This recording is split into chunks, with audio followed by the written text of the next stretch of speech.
Okay, very good. Thanks so much, Declan, and good morning, everybody. Hope nice to see about half the names that I recognize already, and then there's and to the rest of you. So to those of you who've known before, welcome back, and to those of you meeting for the first time, good morning, and it's nice to get an opportunity to meet you. My name is, so by way of introductions, my name is Paul Daly. I've worked in the credit and collections business. I'm not currently working in the credit and collections business. I did a move elsewhere in the last 5-6 years, but prior to that, I was working for 14 years in the credit and collections business. Did a year and a bit with Oracle. That was where I cut my teeth. Did another year and a bit with Philips, and then for 12 years consecutively, I was working. I'm currently employed by Accenture, so I worked on one of their diamond client accounts for a good 12 years before, in the last few years, doing something else. I suppose most importantly, if I go way back 13, 14 years ago, I was sitting where you are sitting now, and although it wasn't virtual back then, it was all on site. But back in Trinity College, where I first met Declan, so I did this course many years ago. Okay, so that's just by way of introduction. So what we're going to do this morning is I'm going to cover off two of the remaining modules that we have.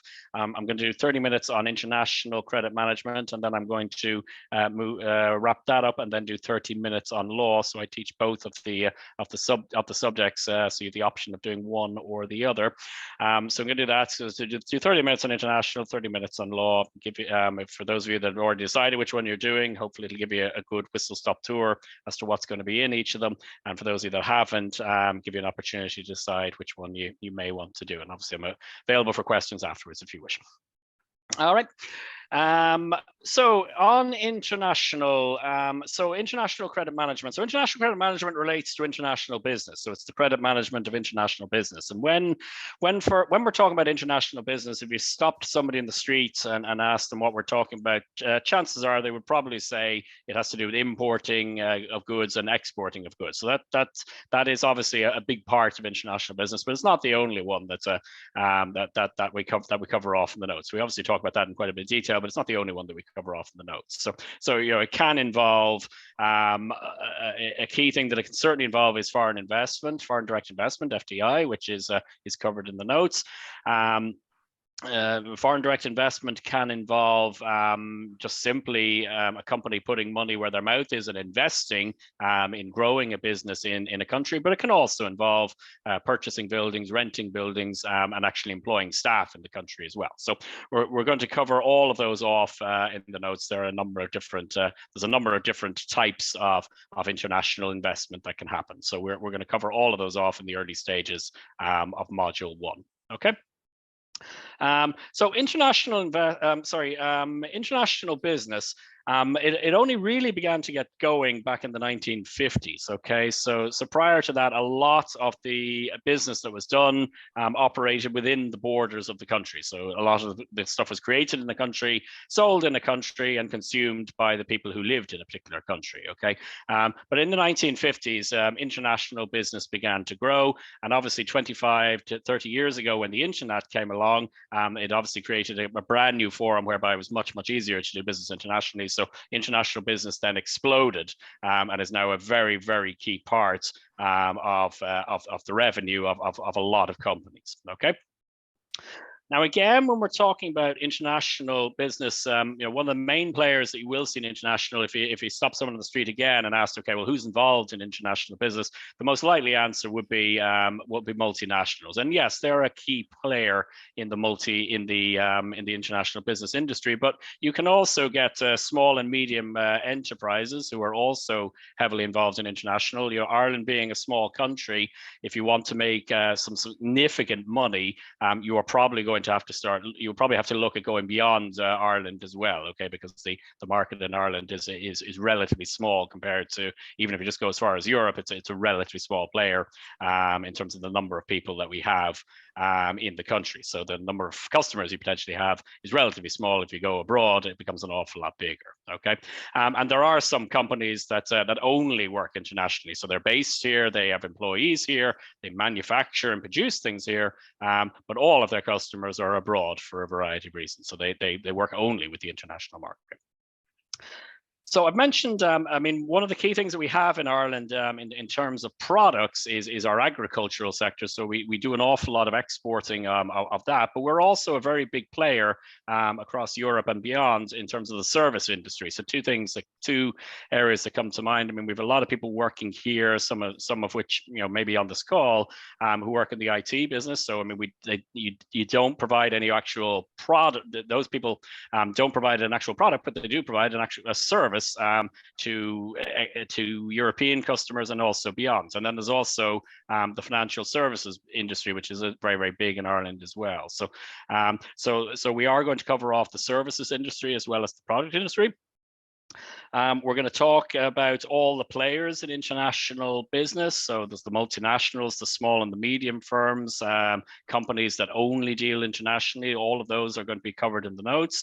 But there's also companies that have developed expertise in things like logistics, whereby they're responsible for getting things from A to B. There's people who have expertise in banking, legal advice, customs clearance. They've just become experts in their business, and they make quite a good living from providing that expertise to anyone who wants to do business internationally. And then there's also two other players in such a business is governments, whose job it is to remove as many hurdles as they possibly can to allow for as much international business as possible. And then there's also what are known as NGOs, which are non-governmental organizations. So they will support things like ending world hunger, ending illiteracy, finding cures to various diseases. So they are obviously not, they don't operate within borders, they operate across borders. So they're key players in international business as well. Okay. So let me see, what else are we going to cover off in module 1? We are going to cover off why firms internationalize. Okay, again, if we're going to summarize it in one word, why do firms internationalize? You could probably sum it up by saying either money or profit. And yeah, that's a big part of it, but it's not the only reason why they do it. But ultimately, that probably is the end result of them internationalizing. So we're going to cover off in detail why firms internationalize.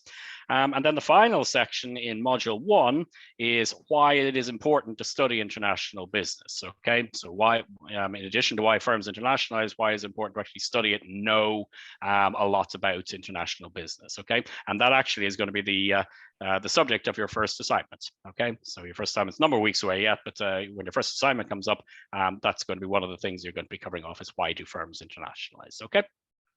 And that's what we cover off in the first of the 4 modules in international. Does anyone have any questions? No? Okay, very good.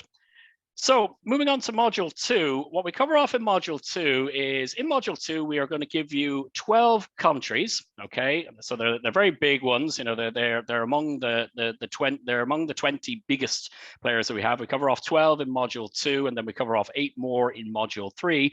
And what we are going to do there is we're going to give you a detailed breakdown as to what it is like to do business with people from those countries. Okay. So there will be an element of stereotyping. So if you happen to be from one of those countries, apologies, but in general, obviously everybody is different, but in general, we're going to give you some guidance as to how people from those countries are likely to work from a business point of view, because the way things are done in Ireland is not the same as the way things are done in the US, and it's not the same way as the way things are done in the US is not the same way as things are done in Japan. Okay, so we cover off 20 different countries, and we're going to give you a breakdown as to what it's like to do business. So the types of things we're going to be covering off, we're going to give you a background to the countries and give you an understanding of the people. Okay, so not only are we going to say, okay, people are like this or like that, but we're going to give you a bit of background as to why it is that, what it is that is driven, historically or culturally, why is it that people are operating a certain way in this country rather than a different way in another country. We're going to give you a breakdown as to the holidays that there are in the country. Okay, so very important from a collection point of view. If you've ever tried to collect money from Middle Eastern countries during Ramadan, or if you've ever tried to collect money from France during August, you'll have a good idea as to why it is that knowing what the holidays are is important. So we're going to cover that off for each of the 20 countries. We're going to talk to you about the best way to communicate with them. Some people work best, some people in certain countries tend to work best by meeting face to face. Others work best by phone, others work best by email. So the way it works in one country is not necessarily the way it works in others. So we're going to give you an understanding as to what it is the best way to communicate with people in those countries. If you're actually going to those countries, you don't necessarily have to, but if you're going to those countries, we're going to give you an idea as to how you greet the people. Okay. All right. So how greetings are done in each country, because they are different. Okay. Anyone who's traveled in any sort of serious way will know that. A very key one, how you conduct meetings in a country. Okay. There will be some countries, I suppose the one that would come to mind would be the US, where you might start talking about business even while you're getting your coffee on the tables at the edge of the meeting, whereas there will be other countries where it would be completely frowned upon to discuss any sort of business until you've at least gotten to know each other for potentially maybe 30, 40 minutes before in the early part of the meeting, even after you sat down, before you discuss any sort of business. Okay, so doing it the US way in a different country will not necessarily go down well. And then the reverse, if you go to the US and you're overly patient, they may feel you're wasting their time, because there is an expression in America that time is money. We're going to cover off a number of do's and don'ts in each of those countries. Okay, so a good example would be, if you arrive in the US and you're looking to do business, looking to expand into the US, and the first thing you do is start discussing whether or not you like Donald Trump, in a particular part of the country, that may go down well. In another part of the country, it may immediately put you on the back foot and be disastrous. Okay, so we're going to give you a number of do's and don'ts, things you should do, things you shouldn't do, when you're trying to do business in each country, and we'll give you any other considerations that you may need as part of your work as a credit controller as well. Okay, so quite detailed stuff. There's 12 countries in module 2. Good bit of reading in them, but it is very interesting stuff. And if you've ever worked with any of those countries, there will definitely be things that will ring a bell when we cover that off. Any questions about module 2? Okay, very good. Okay, so that's in module 2. Module 3 begins the same way module 2 ended. So we're going to do the last 8 countries. Okay, so we do 12 module 2, 8 in module 3. We're going to finish off and do exactly the same thing in module 3 with the last 8 countries as we did in module 2. And then there is one additional section in module 3, which I'm going to tell you about now, which we also cover off. And that is about international credit risk. Okay, there are 4 different types of risk that you need to take into consideration when you are doing business in other countries. Okay, the first of the 4 is country risk. Okay, so that is it's asking questions such as, okay, at its most basic, how safe is it to do business in the country? Okay, there may be millions and millions in revenue that could be achieved for your product in maybe a country like Somalia, but you have to ask the question, okay, well, how safe is it to actually do business in Somalia? Okay, and the answer isn't necessarily no, we don't do business when you assess any of these risks, but what you do need to do is factor in the risk of doing business into your costs, and also into, I suppose, from your own point of view, into your own safety, whether or not you feel it's something you want to do. But the answer isn't necessarily no, you can't conduct business in any of these countries, with, I suppose, maybe a small number of exceptions, but there may be some where you definitely can't. But the vast majority, you can conduct business in the country, but you need to build in these risks into your profit margins or into your way of working in order to make sure that you do it. So, a couple of things you'll be asking under country risk is, okay, how safe is it? So security risk, how safe is it to operate in the country? How politically stable is the country? Is it a democracy? Is it a dictatorship? Because you could go in and make, set yourself up, and then for 5 years make lots of money in a country, and then suddenly there's a coup and there's a different group of people involved, and they shut down your operations immediately. So you need to keep those type of things in mind.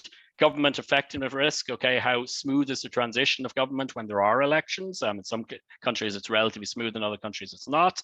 And things like legal and regulatory risk as well. Can you enforce a contract? It's all very good having a contract, but can you actually enforce it if your invoices stop getting paid? So all of that comes under country risk, and we cover that off in module 3. Okay. Another risk that we cover off in module 3 is currency risk. Okay, so if you're doing a deal now for, say, $1 million, and you give 90-day credit terms, you want to be sure that it's actually going to be $1 million that you're going to get when those 90 days expire, and not say $800,000. But there are ways of doing it so that you ensure that it's $1 million you get, and if for some reason there's a particular risk involved, or close to it anyway, if for some reason there's a particular risk involved, that it's somebody else that takes the risk rather than yourself. But there are certain ways of doing it to ensure it. But the second one is currency risk. You need to be asking yourself that. The third one is commercial risk. Okay, so if you've done the credit management module already, you might be familiar with some of this, but there are obviously risks that you take in business, even if you never leave the shores of Ireland. So, I mean, you might pick the wrong product, you might market it incorrectly, you might pick the wrong payment terms, you might pick the wrong management team to run your business. So there's a number of different things that can happen that are negative, even in the domestic market. Those things are even more difficult in the international market. So you need to ask yourself, is all of that in order? You need to take all of that into account before you go into business in another country. And then finally, you have what is known as cross-cultural risk. And then and at its most simplest, the solution to avoiding cross-cultural risk, as a starting point anyway, is to read module 2 and then the first bit of module 3, because that gives you all of the insights as to how it is like what it is like working in those type of countries, and how to avoid creating cross-cultural risk. Okay, so cross-cultural risk basically means, you see the world one way, and the person who's operating in, say, Japan sees the world differently, and how to avoid such issues. Okay, so we cover all of that off in module 3. Okay, we're doing well for time. So only got one module left. Any questions, any of that?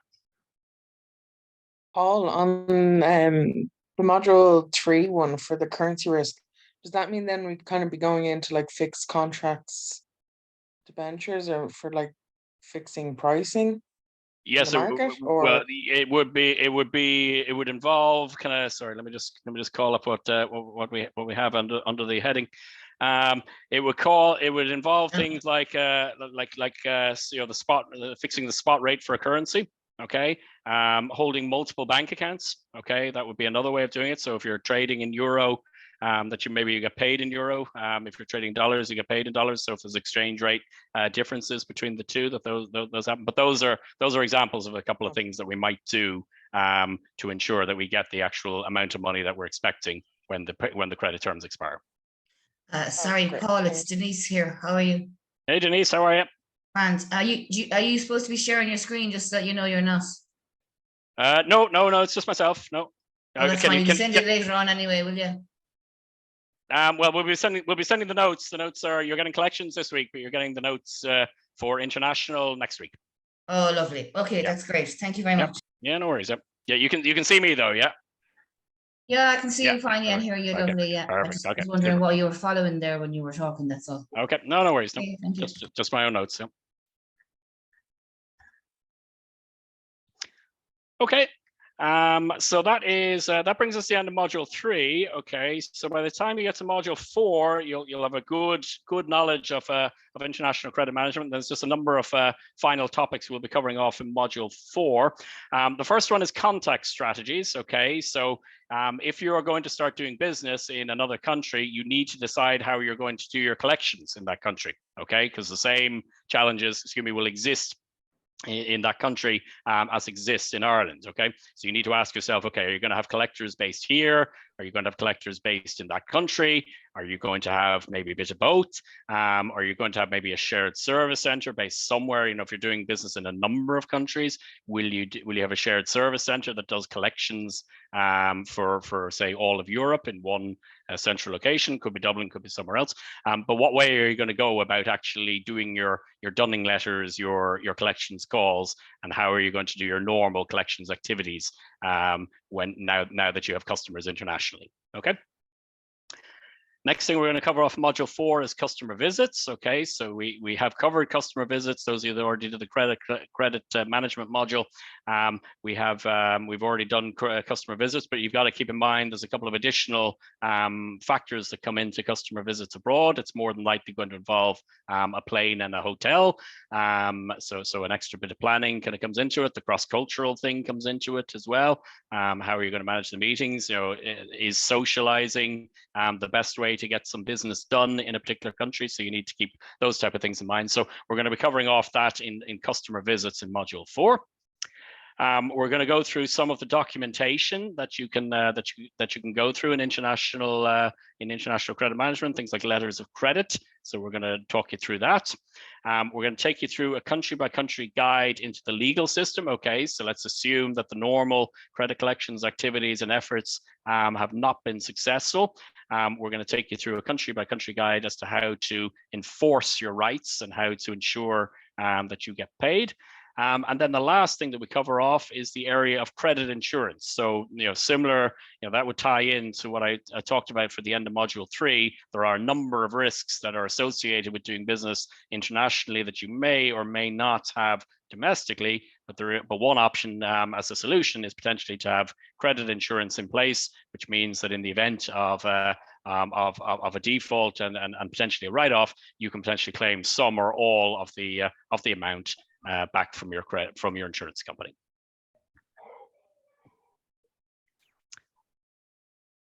So that's what we cover off in module 4. That'll bring us to the end of the course. Any questions on that?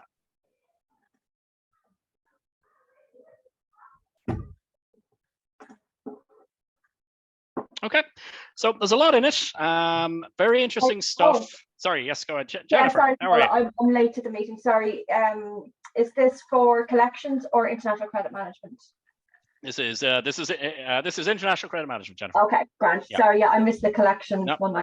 I wasn't around. Sorry. No, you're all right. No, and Jennifer, you're grand, because what it says Declan here. I've recorded the session as well. So what I'll do is, you did.